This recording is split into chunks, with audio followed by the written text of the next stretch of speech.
હું નીતિન છું. ઊંચાઈ 5 ફૂટ 8 ઇંચ અને એક હેન્ડસમ છોકરો છું. આ ઘટના ત્યારે બની જ્યારે હું કોલેજનો અભ્યાસ કરવા માટે અમદાવાદ આવ્યો હતો.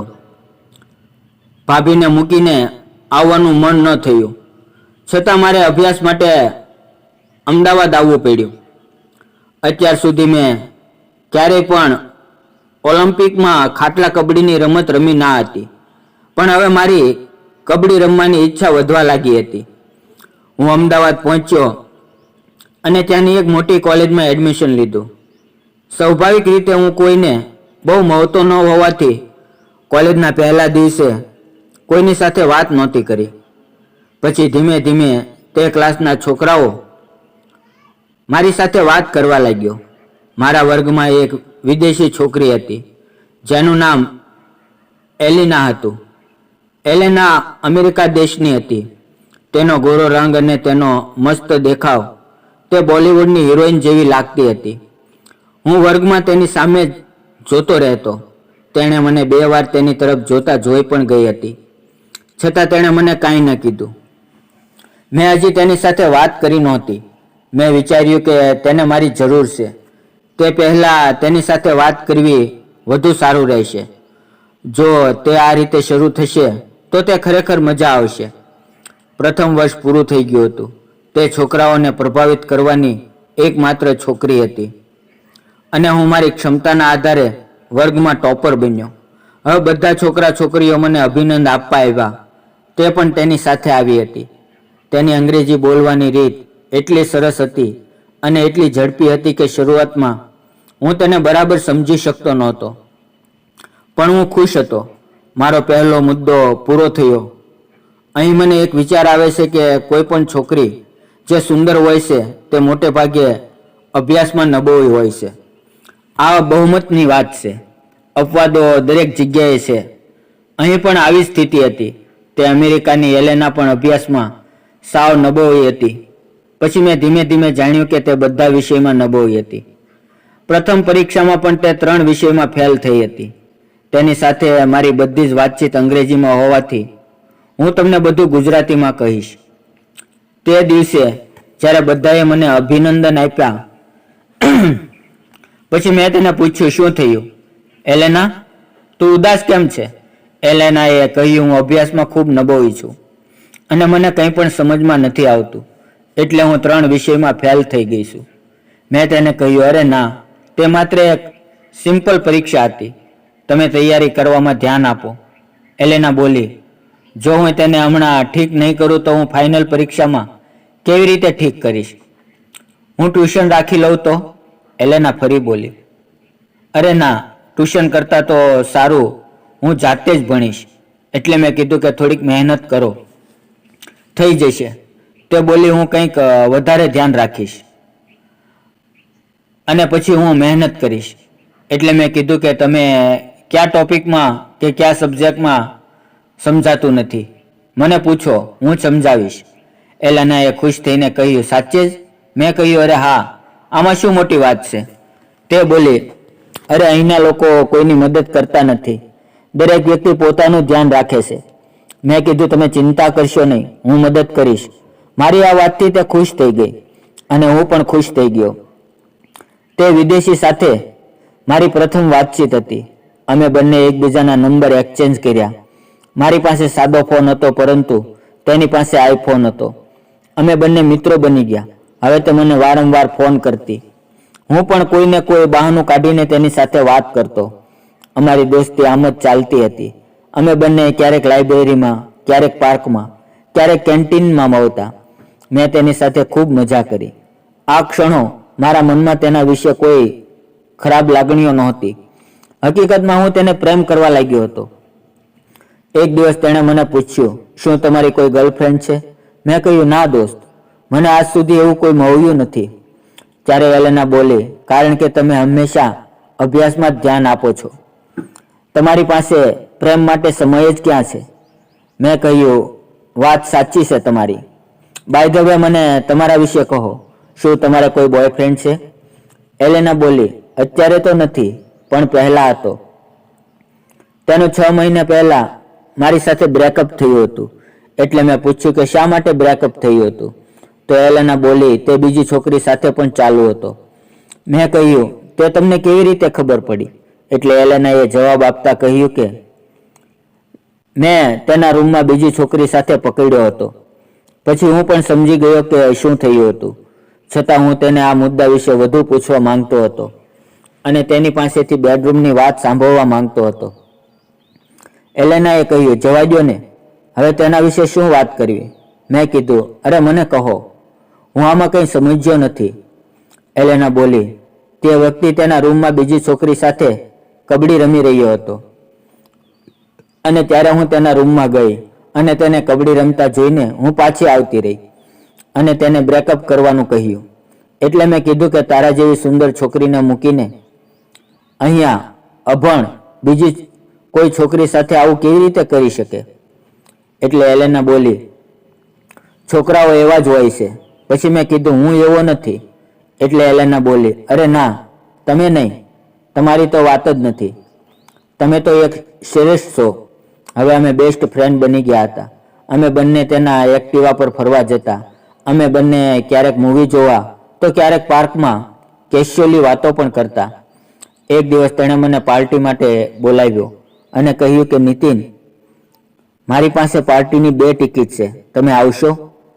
મેં કહ્યું, પણ હું હજી સુધી ક્યારેય પણ પાર્ટીમાં ગયો નથી.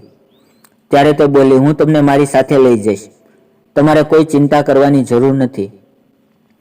તેમની સાથે રહીને મારું અંગ્રેજી પણ સુધર્યું. તેની સાથે બધું બરાબર ચાલી રહ્યું હતું. પછી પાર્ટીનો દિવસ આવ્યો. અમે બંને પાર્ટીમાં ગયા. તે પાર્ટીમાં ફક્ત 21 વર્ષની ઉંમરના લોકોને પ્રવેશવાની મંજૂરી છે. એટલે અમે આઈડી બતાવી અને અંદર ગયા. હું પહેલીવાર પાર્ટીમાં ગયો હતો. એ રંગબેરંગી લાઇટો અને તેના વિદેશી મિત્રોની સરખામણીમાં હું કંઈ જ નહોતો. તેઓ બધા સરસ, ઊંચા અને ગોરા હતા. હું તેમના જેટલો સ્માર્ટ નહોતો. દરેક છોકરા છોકરીઓ પીવાનું પીતા હતા, પણ મેં કશું પીધું નહોતું. એલેના પણ પીવા લાગી હતી. પછી અમે ડાન્સ ફ્લોર પર આવ્યા. તેણે મારો હાથ પકડી અને મને ડાન્સ કરવાનું કહ્યું. અમે બંનેએ ડાન્સ કર્યો. હું પણ નાચતો હતો. મને પણ મજા આવતી હતી. થોડા સમય પછી પાર્ટી પૂરી થઈ. મેં તેને તેના ઘરે ડ્રોપ કરી. તે પીધેલી હતી, તેથી તેણે મારા હાથ પકડીને હું તે દિવસે પહેલી વાર તેના ઘરે ગયો. બસ, બાકી દર વખતે ઘરની બહાર રહીને હું હંમેશા તેની સાથે વાત કરતો. તે દિવસે તે પીધેલી હતી, તેથી હું તેને ઘરની અંદર લઈ ગયો. તેની મમ્મી પણ ઘરે હતી. તેની મમ્મીનું નામ લીલી હતું. શું કહું દોસ્તો, તેની મમ્મી એલેના કરતાં પણ વધારે જુવાન હોય તેવી ખૂબસૂરત અને સુંદર હતી. આટલી ઉંમરે હજી સુધી પણ ખૂબ જ ફિટ હતી અને તેના દડુકા, એની તો વાત જ જવા દો. હું વિચારવા લાગ્યો કે આ બધા વિદેશીઓ આટલા ગોરા અને રૂપાળા કેમ છે? ત્યારે તેની મમ્મી બોલી, હાય નીતિન, પ્લીઝ અંદર આવ. અને તે બોલી કે એલેના હંમેશા મને તારા વિશે કહે છે. તમે હંમેશા ઘરની બહાર વાતો કરો છો અને પછી ચાલ્યા જાઓ છો. કૃપા કરીને બેસ. એટલે હું ત્યાં બેઠો અને કીધું કે હા આંટી, એલેનાએ આજે બહુ પીધું છે, એટલે જ મારે તેને મૂકવા તેની સાથે અંદર આવવું પડ્યું. ત્યારે લીલી આંટી બોલી, ઠીક છે, કોઈ વાંધો નહીં, તેનો રૂમ જમણી બાજુએ છે, મહેરબાની કરીને તેને અંદર લઈ જા. મને નવાઈ લાગી.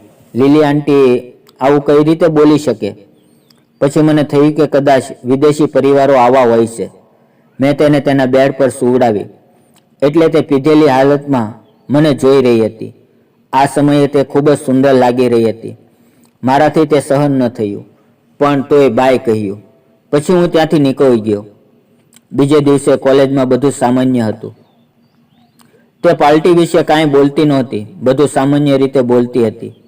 એલેના બોલી, નીતિન યાર, પરીક્ષાઓ નજીક આવી રહી છે દોસ્ત, મને કંઈ આવડતું નથી. એટલે મેં કીધું કે મને બતાવ કે કયા વિષયમાં પ્રોબ્લેમ છે. એલેના બોલી, બધા વિષયમાં માત્ર પ્રોબ્લેમ જ છે. મેં કહ્યું, ઠીક છે બાબા. એલેના બોલી, નીતિન તમે પ્લીઝ આ રવિવારે ઘરે આવો અને મને કંઈક શીખવો, પછી ચાલ્યા જજો. મેં કહ્યું, ઠીક છે. મને હજુ પણ તેના વિશે કોઈ વિચારો નહોતા. 2 દિવસ પછી રવિવાર આવ્યો અને હું તેના ઘરે પહોંચ્યો. મેં ડોરબેલ વગાડી એટલે એલેનાએ દરવાજો ખોલ્યો. હું તેને જોઈને ચોંકી ગયો, કેમ કે તે તૈયાર એટલી થઈ હતી કે જાણે કોઈ અપસરા પરી હોય, અને તે દિવસે તેના ઘરે પણ કોઈ નહોતું. મેં પૂછવાનું શરૂ કર્યું, શું ઘરે કોઈ નથી? એલેના બોલી, મમ્મી મિત્રો સાથે બહાર ગઈ છે, હું એકલી જ છું. પછી મેં કહ્યું, આજે તું બહુ સુંદર લાગા છો. એલેના બોલી, અરે વાહ, હું તમને મળી અને 6 મહિના થઈ ગયા અને આજે હું તમને સુંદર લાગી રહી છું. જો એવું જ હોય તો હું દરરોજ કોલેજમાં આ રીતે તૈયાર થઈને આવીશ. એટલે મેં કીધું, અરે ના. હું હસ્યો અને તે પણ હસવા લાગી. અમે બંનેએ બુક વાંચી. તેને અભ્યાસમાં રસ નહોતો. તેણે કહ્યું, સર, તમારી વિદ્યાર્થીની આજે અભ્યાસ કરી શકે નહીં. એટલે હું ફરી હસ્યો. ત્યારે એલેના બોલી, શું હું તમને ખરેખર આટલી સુંદર દેખાઉં છું? એટલે મેં કહ્યું, હા, તમે બહુ જ મસ્ત લાગી રહ્યા છો. હું તેના દડુકા તરફ જોઈ રહ્યો હતો અને તંબુ થઈ રહ્યું હતું. મારા માટે મારી જાત પર કાબૂ રાખવો મુશ્કેલ હતો. અમે બંને અભ્યાસ વિશે પણ વાતો કરી શકતા નહોતા. પછી મેં કહ્યું, તું આટલી સુંદર કેવી રીતે છે? શું તમારા બધા દેશવાસીઓ આટલા સુંદર છે?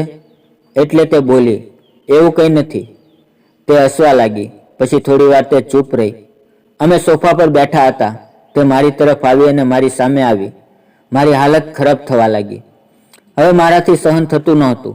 એટલે મેં દડુકા હળવેકથી ધીમે ધીમે રમાડવાના ચાલુ કર્યા.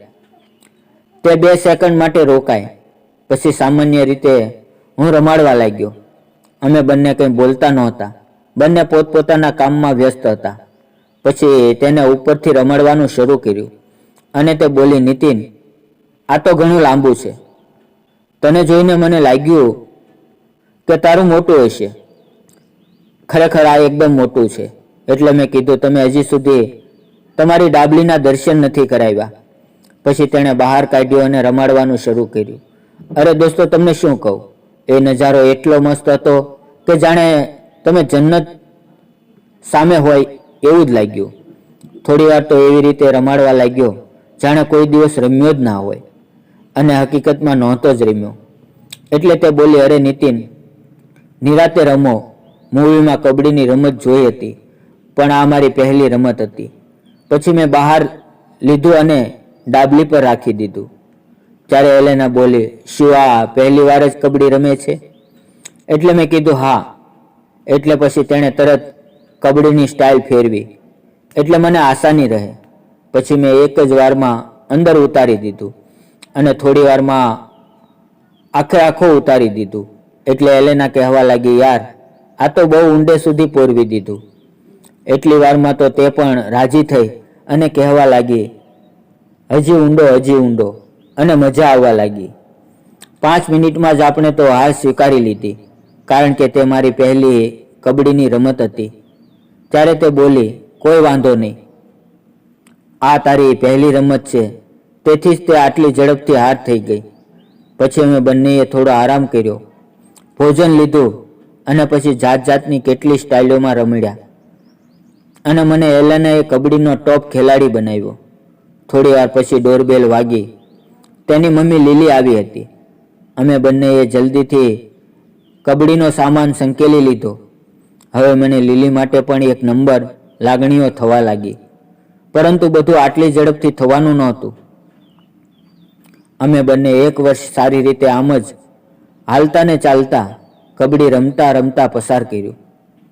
પછી એલેના મોડલિંગ માટે મુંબઈ ગઈ અને હું એન્જિનિયરની નોકરીમાં ગયો. લગભગ 5 વર્ષ પછી હું તેના મમ્મી લીલી આંટીને મળ્યો. હું તમને તે વાસ્તવિક કબડ્ડીની હકીકત ટૂંક સમયમાં કહીશ. આપણી આ ચેનલ પર જ કહીશ. એટલે આપણી ચેનલને હજી સુધી સબસ્ક્રાઈબ ના કરી હોય તો કરી લેજો. ફરી મળશું એક નવા વિડીયોમાં. ત્યાં સુધી આવજો. અને મિત્રો, વિડીયો પૂરો જોવા બદલ આપ સૌનો દિલથી ખૂબ ખૂબ ધન્યવાદ.